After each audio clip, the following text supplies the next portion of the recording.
Welcome to Snail Trail 4x4. Today I'm with trail4r.com and we're installing a Stage 2 Icon lift on a Trail Premium 4Runner.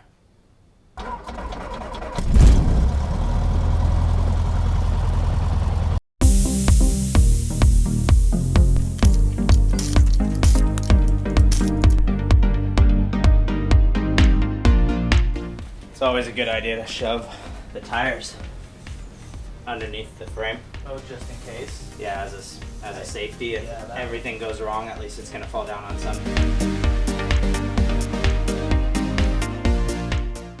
Now that we have the cotter pin removed, we're going to lower the castle nut down with the 19mm wrench. Okay, now we lowered it down a little bit. You can see how there's still some threads underneath there that it's going to be caught on. We're going to tap on this end of the spindle with a hammer just to loosen that up, and it should come down just a little bit. Or not. There it goes. I saw it moving. There it is. You can see how when I hit it, that striked it that last time and it just popped. That's why we leave that castle nut on there. We're going to use a 10mm ratchet to remove this little bolt here at top that is supporting the ABS line. Then we are going to lower this castle nut all the way off, take the spindle off while it's still supported underneath so we don't overextend the CV boots, and then we're going to take out the ball joint, and then we can remove the rest of the control arm. Our next step is to remove the upper control arm pivot bolt. We're going to do that by removing this nut here, and then the washer comes off. The bolt goes all the way through to the other side. So remember how you take off the components, because you're going to reuse this part when you put it back together. So to remove this pivot bolt nut, we found that we were having a hard time because there was these hard lines for the brake lines, it looks like. What we're going to do is there's a tiny 12mm nut down here. We're just going to take this out, and then that will loosen this enough to push it back to give us just the room that we need to release this nut here. So there's a little tab that goes down into the frame, so you just have to pull that up a little ways, and then that just can push back. I'm actually going to put this bolt back into the hole so I don't lose it. 21mm or 3/4 inch on here. You need a little bit more room. Let's crack this guy loose.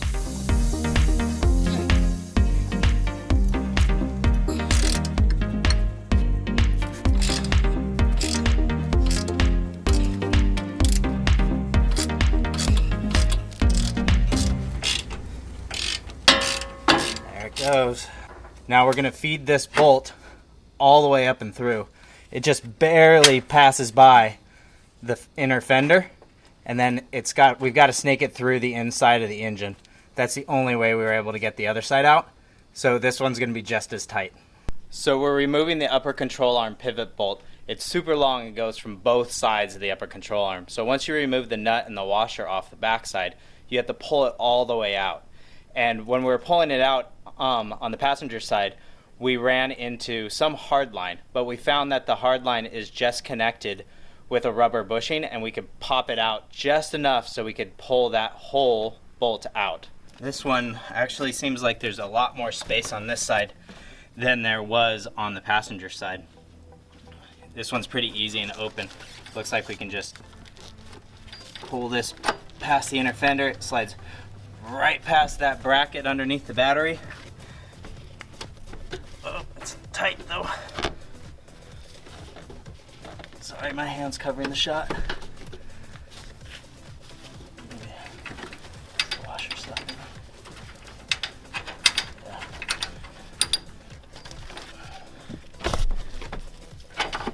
Keep coming. Brennan, would you grab the upper arm on this side while I remove this? Watch out for the cam. Good? Yeah.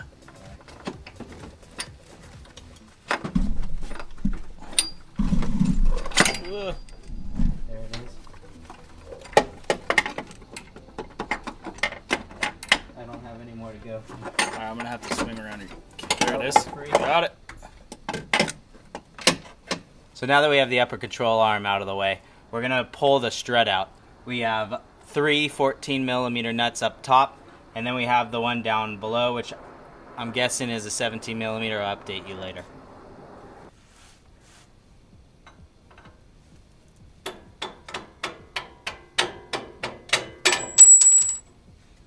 Bolts out.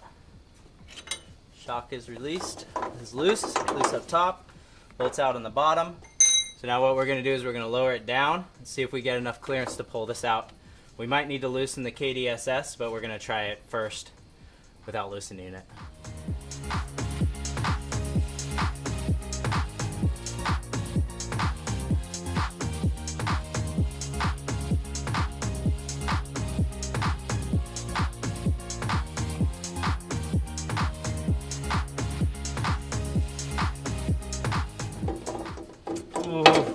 Oh,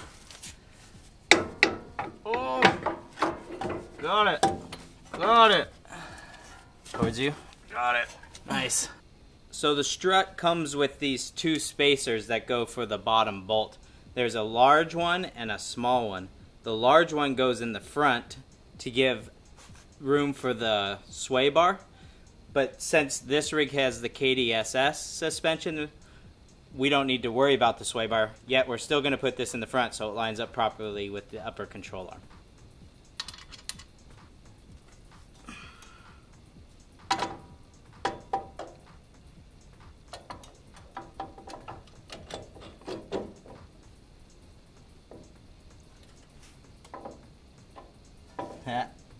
Also make sure you line it up properly with the bolts up top.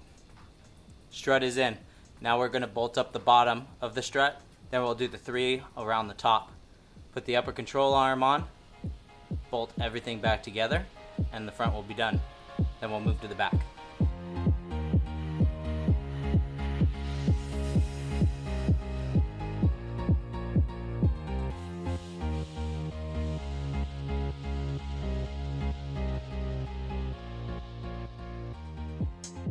So I don't know if you can see the difference here. I don't know how well this camera will do close view. But we got one of these spacers for the strut is too big, and we weren't able to fit the bolt through it at all. So we're probably going to just ream it out because everything else looks like it was an okay diameter and an okay size. But it's just sort of a pain in the butt. We've been working and we're cranking along and we're doing well on time, and then now we come to this holdup and we have to stop and fix a part that should have been provided to us properly. So, thanks, Icon. So the ID of the hole when I measured it was 13.7 millimeters, which is pretty close to 14 millimeters, which is pretty much a 9/16. So I went out to Home Depot and I bought a 9/16 drill bit. Now we're going to put that in the vise, and I'm going to drill the bad one out to fit this drill bit, obviously, which will be the bolt size that we need. Yay for Home Depot.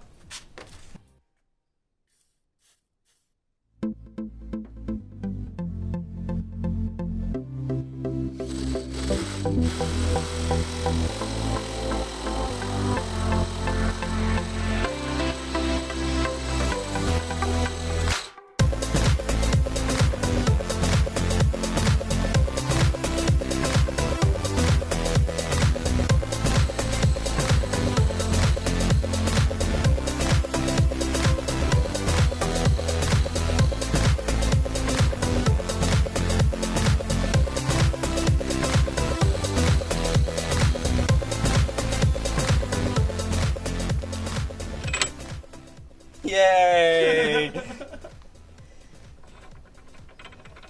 Maybe a little loose, but can't get it perfect. Maybe Icon should have sent us the right part. Icon supplied us with some lock washers and bolts, and those are going to thread down into the strut.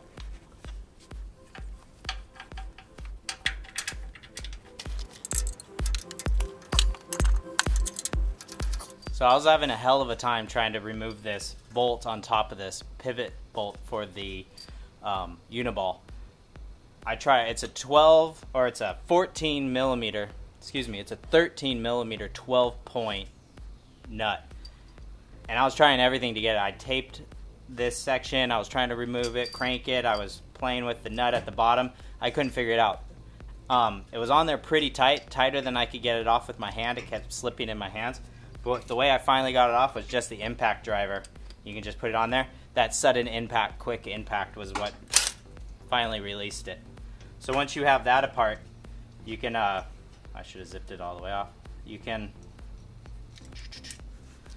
put it through the upper control arm. Slide that part on. And you slide this part over the top.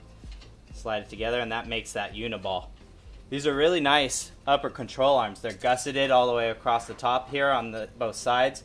They've got Zerk fittings for the bushings so we can grease them later. They're super stout and really nice looking. They also allow for better clearance on the tire once they're in there, that you can get more articulation out of these. So it's a really nice design Icon has. So we're greeping.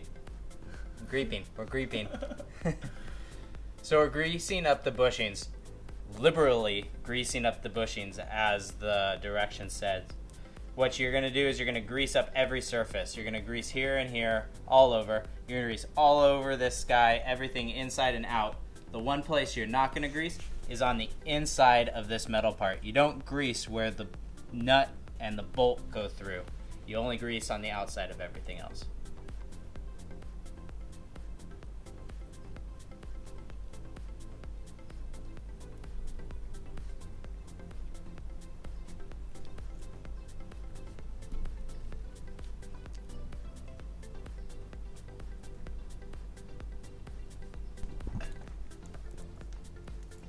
With all this grease, it's amazing how it's actually kind of tough.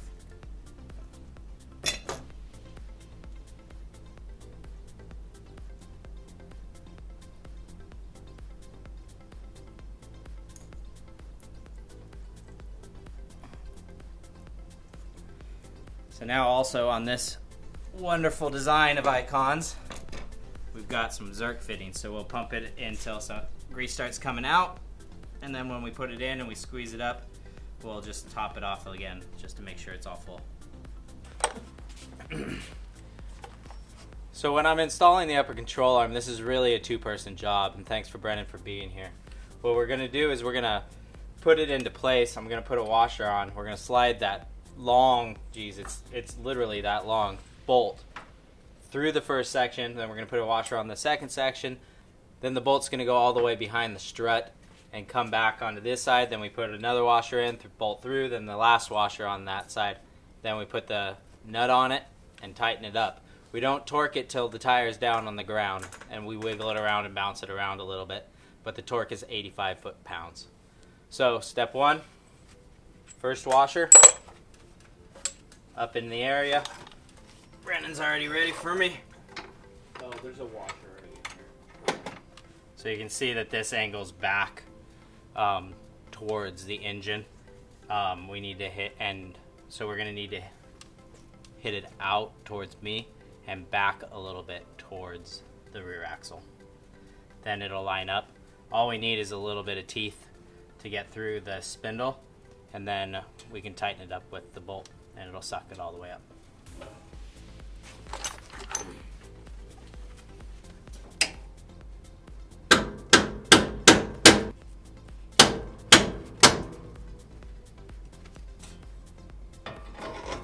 Boom. 7/8 socket here. We're just going to tighten it up just till it gets snug, and then we're going to make sure that with the torque wrench that we tighten it up to 75 foot-pounds, and then we're going to attach the ABS line to the top. 75 foot-pounds. It's right there. So this ABS line doesn't need to be tight. We're just going to snug it down. It has a nylon nut on it, so it's just going to be a piece of cake. It's just going to stay there. We'll leave it there. So the next step here is we're going to grease the Zerks up that are going to grease the bushings. You're just going to give it a few pumps until you see some grease coming out. You do that before you torque it down. So that's what we're going to do now.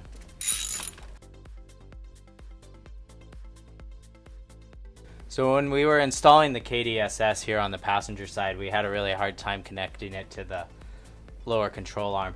So we had to disconnect that section to to get the strut in, but then we weren't able to connect it back up after we had the strut in, so we disconnected it from this bar up here.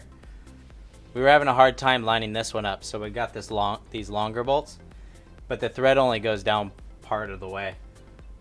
If when we put the tires on it doesn't compress it all the way, I believe I'm gonna just go to like the hardware store and buy some that are all the way threaded, and then hopefully we can suck that up with the all thread ones and then put the regular bolts back in there. I think that's how we're gonna solve that problem. So here it is, we're torquing everything down to spec. We've got the tire on. We torqued the upper control arm pivot bolt down to 85 foot-pounds, and now I'm torquing the top of the unit ball. It is a 12-point half-inch socket, and we have to put red Loctite on it. Then we torque this down to 90 foot-pounds. I don't have a half-inch drive, half-inch socket with a 12-point, so I have to use this adapter. I know you're not supposed to use adapters on torque wrenches because you don't get the exact specific, but I don't have any other option, and we're going to get it this close enough so it'll work. There it is. 90 foot-pounds. Doesn't take very much. It got there pretty quick. But so now the uniball's together. Everything's pretty much buttoned up. We've checked all the bolts. We've got to tighten the tires, and then we've got to figure out how to get that KDSS up. Sucked it up in there. So this is how we're getting the KDSS up. I got this big old shackle bracket thing that I can fit into my hitch. We already got it up this far previously, so I just ratchet strapped it, laced it around, and left this area open, and then just tied it off. So this is the under bracket that goes onto the KDSS, and we're going to bring this up. You're going to have to go back a little bit. Let's try it. Just moving this jack around, we're going to try to get it all lined up pretty. Alright, let's try that. Okay.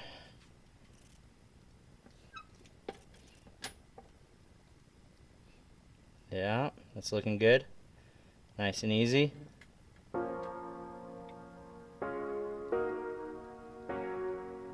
Let's stop there. Where are the bolts? We're gonna take probably a few tries and we're gonna line this up. That one, it's not really lined up the best either. But this is how we're gonna do it. And we're getting really close, and this is gonna be awesome. I'm glad this is working.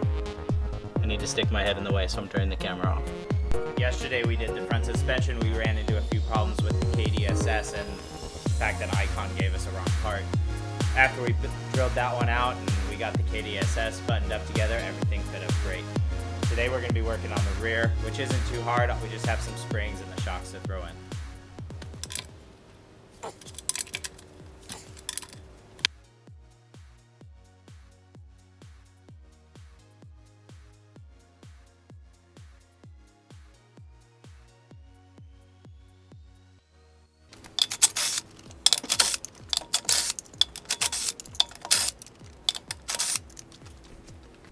The back looks much simpler than the front does by far. All we're really going to be doing is removing this shock here. It's just a bolt on top, bolt on bottom, and then we're going to put that one in. We also have to do the spring. We're going to get longer springs back here as well. So to do that, we're going to have to remove the track bar and maybe loosen some of the other components up, and then we can drop everything down so we can get that spring out. I don't have a small enough spanner to fit over this. It was going to be something along an 8mm or somewhere around there. So to loosen these top mounts of the shocks, I just lopped on these vice grips, and then when you can reach in here with the 17mm, you can just start turning it. I've already loosened this one a little bit, so you can just start spinning it. But it was a hell of a problem. There's just this little tiny flat tab on the top that had the problem. Oh, here's the other one. So you can see that there's this little tiny flat section on the top of this where that's all you have to grab onto, and it's actually up like right at the top of the body, so it's just a pain. We were lucky enough to get enough grip on that with that little vice grip.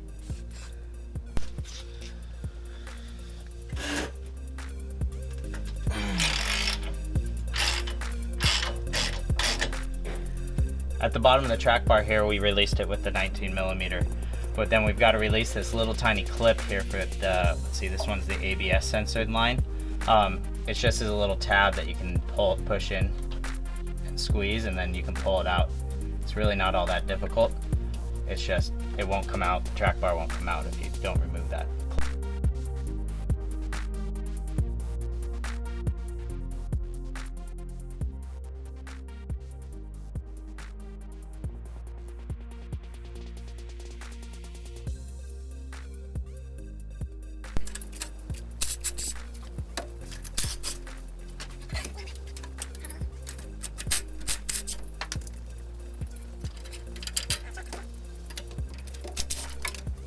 Damn KDSS, it's gonna be fun to put back in. Now that it's out, we're gonna lift on that far side over there, and then we're gonna be able to push down and pull that spring out. So we have the new coils here, which are big and beefy and taller than the other ones by a little ways. We've got the rubber isolators from the old ones that go on top. We reuse those. And then this pigtail, make sure that you put it in the proper spot, sitting it down onto the axle. So we're gonna pretty much do the opposite that we did last time, where we're gonna lift up one side, we're gonna push down the other, and now we're putting this in. Let's see how it goes. Let's try to put it in the right spot up top too. All right, ready? 1, 2, 3. There it is. All right, pigtail's in. And top looks good. Yeah. All right, now let's go down. Let's do the same to the other side. One of the last few steps here is we're installing the shock. What we need to do is we're going to go down with the axle on one side. We're going to push this up through the frame where it went before in the previous time. Then we slide the bottom section on. We're going to crank it up so it pushes through the top with a significant amount of threads. Then we're going to put the bushing on and the top of the bushing and then thread the nut on. So let's go up so we can remove the jack. Alright, now let's go down. We have to go on this side of the brakes. A little bit more, a little bit more. Right about there. Okay.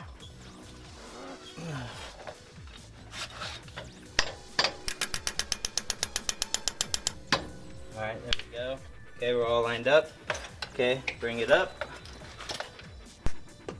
Oh, hold on, let me see. Actually, let's go down. I need some room for the bushings. So let's down more, down more. Alright, upsy daisies. Putting the top of the cap of the bushing on. Yep. Alright, that's really about it, I guess. Putting the nut on, there's barely any. It landed, it came out, I got it. Also, one thing I think we should note is we had the two flat sides of the bushings facing each other. The two rounded sides were on the outside, and the flat ones, so it's flat against this frame here. 3/4 inch wrench on the top, and I found it easier just to spin the shock to get it started. Last step with the 17 millimeter box end, we're going to install the bottom bolt on the bottom of the shock.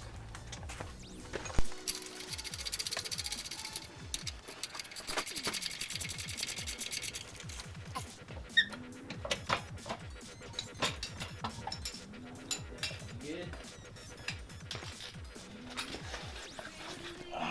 Plenty.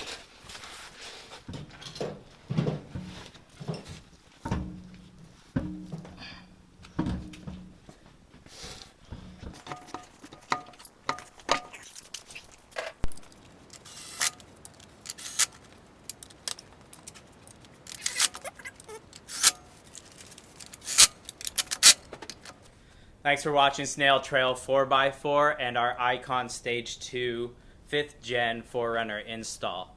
Big thanks to trail4r.com for supplying the vehicle and the kit, and it was a lot of fun to install. We're really happy with the way that it turned out, even though it took us quite a while since we're not in a shop, we don't have the lift, we don't have some of the special tools that you need. Icon sent us a wrong part, and the list went on. It just took us a while. With all the filming and everything, it took us like 12, 14 hours to do, 2 days for the most part. But we had a blast. I mean, we had a good time. We always enjoy hanging out, and it was a good fun.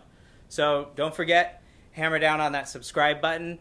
Make a comment below. Let me know what you think of this lift. And thanks for watching Snail Trail 4x4. Keep crawling.